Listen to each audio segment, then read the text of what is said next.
right, so are you ready to unpack this story? It's been told for centuries, but there are still some seriously relevant lessons for us today. Absolutely. We're diving into the journey of Joseph, Yes.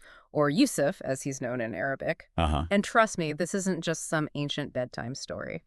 We're going deep Yeah. on psychology, economics, and some straight-up impressive leadership skills. What always gets me about Joseph's story is it's just how it weaves together these timeless themes. Yeah. We see jealousy and betrayal, the kind that hits close to home even today, Right. mixed with strategic planning during a crisis, and then this incredible act of forgiveness. Makes you wonder, how do you go from being thrown in a well to basically running an entire country? Okay, so let's rewind to the beginning. Yeah. Joseph starts out as this young guy with a crazy dream. Right. We're talking 11 stars, the sun and the moon, all bowing down to him. Wow. If I had a dream like that, I'd probably think I ate some bad hummus. Right. Talk about a vivid image. And it wasn't just some random vision. This dream set off a chain reaction. Yeah. His brothers saw it as a direct threat. Oh. Imagine being in their shoes. You've got this younger brother who's suddenly having these prophetic dreams. Yeah. It's easy to see how that could trigger some serious sibling rivalry. Yeah, I can see how that would create tension, but didn't they take things a little too far? I mean, What- from jealousy to attempted murder, that's a pretty drastic leap. That's where the psychology gets really interesting. Yeah. Their jealousy wasn't just about being the favorite or getting more attention. Right. It tapped into something deeper. Okay. This primal fear of being replaced, of losing their place in the family hierarchy. So it's like their love for Joseph got completely twisted into possessiveness and fear. It's almost like a Greek tragedy unfolding in ancient Egypt. Exactly. And their solution to this problem, they take Joseph out to the desert, throw him down a well, and leave him for dead. No. It's a brutal act. Mhm. And you can only imagine the terror Joseph must have felt alone in that darkness. It seemed like the absolute lowest point in his life. Right. But it's actually the start of something completely unexpected. Okay, so this is where it gets really wild. Instead of dying in the well, he's rescued. Yeah. But guess what? He ends up being sold into slavery in Egypt. Talk about a twist of fate. This is where we see the first glimpse of Joseph's resilience. Uh-huh. He's been betrayed by his own family, Right. thrown into this completely foreign environment, stripped of his freedom. Yeah, It would have been easy to give up hope, I would have given up hope. but he doesn't. He actually manages to adapt and even thrive in this new, incredibly challenging situation. That's amazing, but how does someone go from slave to, well, whatever greatness he achieves later? Well, even as a slave, Joseph's intelligence and ability shine through. Okay. He quickly rises through the ranks, Wow. eventually becoming the head of the household of a wealthy Egyptian official named Potiphar. So he's basically running this guy's entire estate. That takes some serious skill. Right. It shows that Joseph wasn't just smart. Yeah. He was also a natural leader. Uh-huh. He could manage people, make decisions, and get things done efficiently. These are qualities that would serve him well later on. But wait, doesn't something go wrong? I vaguely remember something about prison. You're right. His success in Potiphar's house leads to another dramatic turn. Oh, no. Potiphar's wife falsely accuses Joseph of wrongdoing, and he ends up imprisoned. What? Imagine that. You've worked your way up, proven your worth, and then bam, you're back to square one, Oh, all because of someone else's lies. I'd be devastated. That would make anyone question their faith in, well, everything. Yeah. So what happens to him in prison? Does he just languish there? Actually, this is where things get really interesting. Remember how Joseph had that prophetic dream as a young boy? Yeah. Well, that ability to interpret dreams comes into play in a big way while he's in prison. Okay. He meets the Pharaoh's cupbearer, who's also in prison, Uh-huh. and interprets his dream, predicting that the cupbearer will be released and restored to his position. Okay, so he's basically the prison dream interpreter now. Yeah. But how does that help him get out of this mess? It's not like Pharaoh is hanging out in the prison yard looking for advice. You're right, it's not a direct path to freedom. But remember, we're talking about ancient Egypt. Right. The Pharaoh wasn't just a king, he was seen as a living god. Right. And the Nile River was the lifeblood of the entire civilization. So if the Pharaoh had a dream about the Nile, you can bet people were paying attention. Exactly. And guess what happens? The Pharaoh starts having these intensely vivid dreams. Oh, no. The kind that really rattle him. Uh-oh. He dreams of 7 fat cows, followed by 7 lean cows, Okay. and 7 healthy ears of grain, followed by 7 withered ones. Nobody in his court can figure out what these dreams mean. That's where the cupbearer comes in, right? He remembers Joseph and his talent for dream interpretation. You got it. Word gets back to the Pharaoh, and Joseph is summoned from prison to interpret these dreams. It's a huge gamble for the Pharaoh. I bet. Trusting a prisoner was such a crucial task. Yeah. But what choice did he have? Right. These dreams were clearly deeply troubling him. So what does Joseph make of these cow and grain dreams? I have to admit, they sound pretty weird to me. Well, Joseph, drawing on his faith and understanding of the natural world, interprets these dreams as a divine message. He predicts that Egypt will experience 7 years of abundant harvests, followed by 7 years of devastating famine. Whoa, that's a pretty bold prediction. It's one thing to interpret a dream about someone getting their job back, Right. but predicting the fate of an entire nation, that's a whole other level. Absolutely. And what's even more impressive is that Joseph doesn't just stop at interpreting the dream. Okay. He goes a step further Uh-huh. and offers the Pharaoh a solution, a strategic plan to deal with this impending crisis. Wait, he gives the pharaoh advice? Yeah, A prisoner gives the god king advice? That's incredibly gutsy. it is. Joseph tells the Pharaoh to appoint a wise and capable administrator to oversee the collection and storage of grain during the years of plenty. He lays out a detailed plan for how to manage the surplus, create reserves, and essentially build a national food security system. Remember, this is thousands of years before modern concepts like supply chains and national reserves. So Joseph is basically pitching the world's first grain silo program. Yeah. That's incredible. I'm guessing the pharaoh is pretty impressed by all of this. You bet he is. The Pharaoh, blown away by Joseph's wisdom and foresight, sees his incredible potential. Remember, this is a leader who's used to having the best minds in the kingdom at his disposal. Right. And here's this prisoner who's just schooled them all. So what does the pharaoh do? He offers Joseph a job, right? Well, not just any job. Yeah. The Pharaoh appoints Joseph as his vizier, Wow. the second most powerful person in all of Egypt, Oh my gosh. entrusting him with the responsibility of managing the entire kingdom's resources during this critical time. Wow. So from a prisoner falsely accused to the vizier of Egypt, talk about a meteoric rise to power. I'm dying to know what happens next, but I guess we'll have to wait for part 2 to find out. It really is a remarkable turn of events. Here's this young man, sold into slavery, falsely accused, thrown into prison, and suddenly he's running an entire nation's economy. It's a story about overcoming adversity, sure, but it's also a masterclass in leadership. Okay, but let's be real for a second. It's easy to say trust your gut or never give up. But Joseph was dealing with some serious high-stakes situations. Right.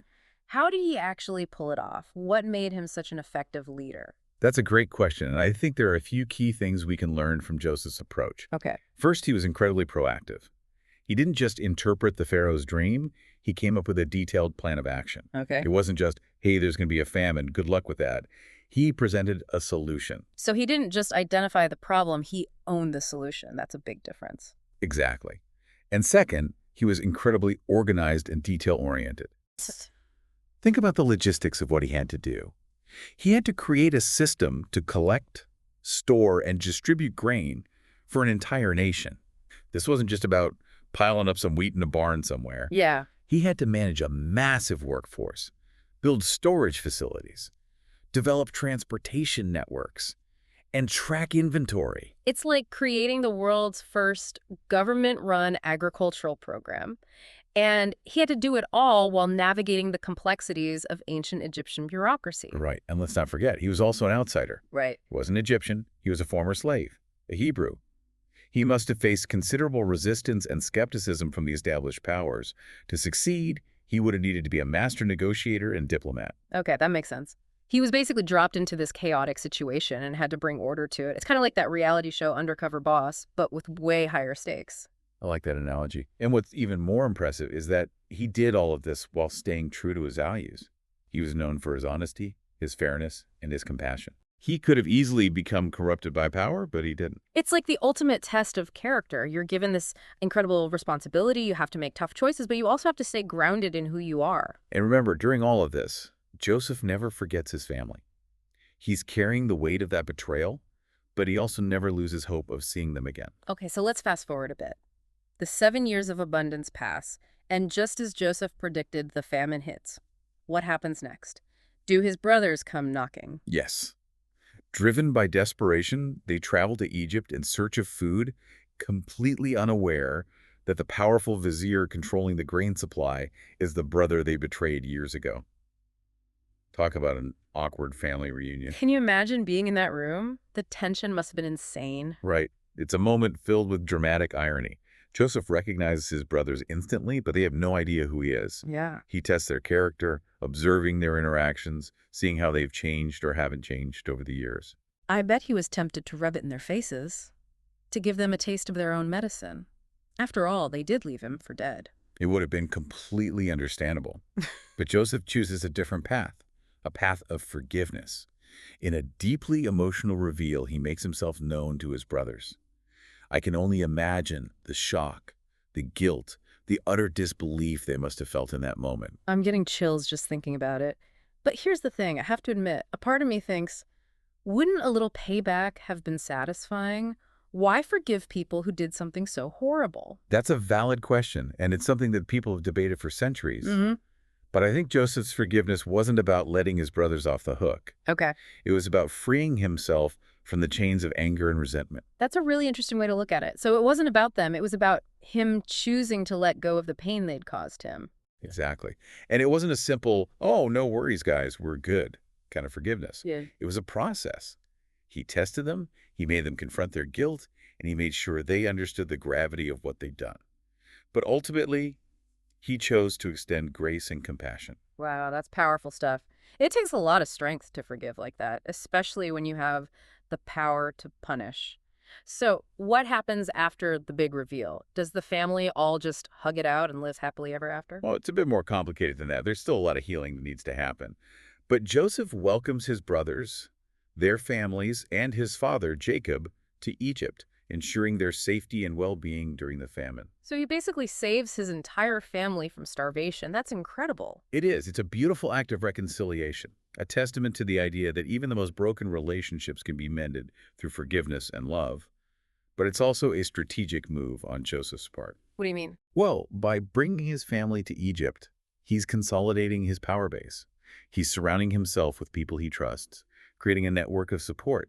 He's not just a brilliant administrator and strategist, he's also a master politician. Okay, so there's more to this forgiveness than meets the eye. It's not just about letting go of the past. It's also about building a future. You got it. Joseph understands that forgiveness isn't just a personal act. It can be a powerful tool for social and political transformation. It allows for the creation of new alliances, the healing of old wounds, and the building of a stronger, more unified society. That's a really profound insight. It makes you think about all the conflicts in the world today. If there were more leaders like Joseph willing to choose forgiveness over revenge, maybe things would be different. It's definitely something to consider. But let's not forget, Joseph's story isn't just about forgiveness. It's also about resilience, about strategic thinking, and about the importance of using our talents to make a positive impact on the world. So from that terrifying dream to the depths of a well, from slavery to prison, and finally to the pinnacle of power, Joseph's journey is an incredible testament to the human spirit's ability to overcome adversity. It really is. Yeah. But the story doesn't end there. There's still more to unpack, more insights to uncover, and some lingering questions that might surprise you. Sounds like we have a lot to discuss in part 3. All right, so we've talked about Joseph's incredible rise to power, his strategic genius, and his decision to forgive his brothers. But there's one thing that's still kind of bugging me. Oh, what's that? Well, we've been focusing so much on Joseph's perspective, but what about his brothers? How do they fit into all of this? Yeah. They went from wanting him dead to basically owing their lives to him. That's got to be a total mind trip. That's a really important point. We can't forget that this story is also about the brothers' journey of transformation. They start out, driven by jealousy and fear, Right. capable of committing this truly horrific act. But over time, we see them grapple with guilt, regret, and ultimately a willingness to change. So they weren't just these one-dimensional villains. They actually had some depth to them. Exactly. Think about their reaction when they finally realize that the powerful vizier they've been dealing with is actually their brother. The text describes them as being confounded, ashamed, and trembling before him. They know they've messed up big time. I can only imagine the weight of that guilt just crashing down on them. It's like the universe is giving them a cosmic, told you so. Right. And what's interesting is that Joseph doesn't immediately throw their betrayal back in their faces. He gives them a chance to prove they've changed. Remember the whole thing with the silver cup? Wait, refresh my memory. What was that all about? So when the brothers are preparing to return to Canaan, Joseph secretly plants a silver cup in Benjamin's sack. Then he accuses them of stealing it to test, a way to see if they'll abandon Benjamin the way they abandoned him, years ago. Okay, that's pretty clever. It's like he's recreating their original sin, giving them a chance to choose a different path. Exactly. And this time they react completely differently. They plead for Benjamin's release, offering to take his place, showing a level of loyalty and selflessness that was completely absent before. Hmm. This demonstrates their genuine remorse and their willingness to protect one another. Wow, so it's like they've gone through this incredible arc of redemption. They've confronted their past actions, they've shown genuine remorse, and they've proven that they're willing to make amends. Exactly. And that transformation is essential for the story's ultimate message of forgiveness and reconciliation. It's not just Joseph forgiving them, it's also about them forgiving themselves. That's deep. It makes you realize that forgiveness isn't just about the person who was wronged, it's also about the person who did the wronging, finding peace and moving forward. Absolutely. And it's not a quick fix. It's a messy, complicated process that takes time, honesty, and a willingness to confront uncomfortable truths. So, what happens to the brothers after all of this? Do they stay in Egypt? Do they go back to Canaan? Well, Joseph invites his entire family to settle in Egypt, where they prosper under his protection. They become integrated into Egyptian society, eventually forming the 12 tribes of Israel. Whoa. So, their story doesn't just end with forgiveness, it actually lays the foundation for an entire nation. That's pretty epic. It really is. And it speaks to the idea that even the most challenging experiences, the most painful betrayals, can ultimately lead to growth, transformation, and the creation of something new and beautiful. Okay, so we've covered a lot of ground here. From dreams and betrayal to famine and forgiveness, we've gone deep on the psychology, the economics, and the leadership lessons embedded in Joseph's story. What's the one big takeaway you think we should all remember? I think the most powerful message is that even in the darkest moments, even when it seems like all hope is lost, there's always the potential for redemption, for reconciliation, and for the triumph of good over evil. Joseph's story reminds us that forgiveness is possible, that change is possible, and that even most broken relationships can be healed. That's a beautiful thought to end on, but I have to admit, I'm still left with a nagging question. Oh, what's that? Well, Joseph's story is inspiring, but it's also set in this very specific time and place. What does it really mean for us living in the 21st century? How can we apply these lessons to our own lives, our own challenges? That's a great question, and it's one that each of us has to grapple with individually. But I think at its core, Joseph's journey is a reminder that we all have the capacity for both great darkness and great light within us. We all make mistakes. We all face adversity, and we all have the power to choose how we respond to those challenges. So it's not about trying to be perfect or never messing up. It's about learning from our mistakes, choosing forgiveness when possible, and striving to use our talents to make a positive impact on the world. Exactly. Joseph's story is a call to action, an invitation to embrace our own potential for growth, transformation, and ultimately to create a better future for ourselves and for generations to come. That's a perfect note to end on. Thanks for taking us on this deep dive. I know I'll never look at this story the same way again.